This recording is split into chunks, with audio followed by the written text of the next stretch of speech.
తాజా 30 దిల్ రాజు అంటే తెలుగు సినిమా రంగంలో ఒక మాస్టర్ బ్రెయిన్ కింద చెప్తారు. సినిమా హిట్ అవుతుందా ఫాట్మంటుందా అనే విషయాన్ని అంచనా వేయడంలో ఆయనది అందివేసిన చెయ్యి అని అంటారు.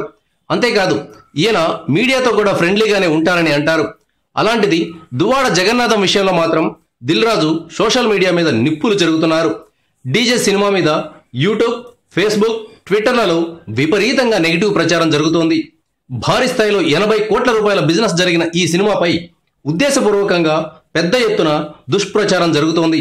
ఇందులో అల్లు అర్జున్ను తీవ్రంగా వ్యతిరేకిస్తున్న మరో హీరో అభిమానుల పాత్ర ఉందనే అనుమానం దర్శక నిర్మాతల్లో వ్యక్తమవుతోంది. ఈ పరిస్థితుల్లో మొదటి 2-3 రోజులు మంచి కలెక్షన్లే వచ్చినప్పటికీ బయ్యర్లు సేఫ్ జోన్లోకి రారేమోనన్న అనుమానం ఉంది.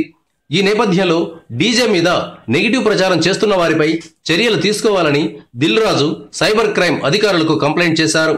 డీజే సినిమా సక్సెస్ను జీర్ణించుకోలేక తప్పుడు ప్రచారం చేస్తున్నారని ఆయన తన ఫిర్యాదులో పేర్కొన్నారు. తమ సినిమా చాలా సులభంగా 100 కోట్ల వసూళ్లు సాధిస్తుందని దిల్ రాజు ఘంటా బజాయించి మరీ చెప్తున్నారు.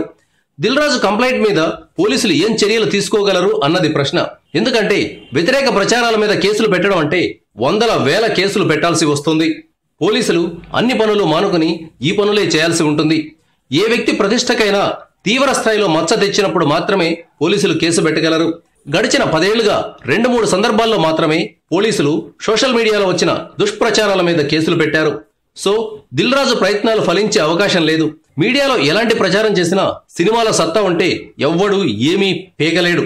జనతా గ్యారేజ్ మీద ఎంత దారుణంగా రివ్యూలు రాశారో చూశాం. అలాంటిది ఆ సినిమా ఏకంగా 150 కోట్ల రూపాయలు వసూలు చేసింది. ఇప్పుడు డీజే కూడా మంచి వసూళ్లు సాధించి బయ్యర్లకు లాభాలు తెచ్చిపెట్టాలని కోరుకుందాం. Thank you viewers. ఈ వీడియో మీకు నచ్చితే లైక్ బటన్ టచ్ చేయండి. తాజా 30 ఛానల్కు సబ్స్క్రైబ్ చేయండి.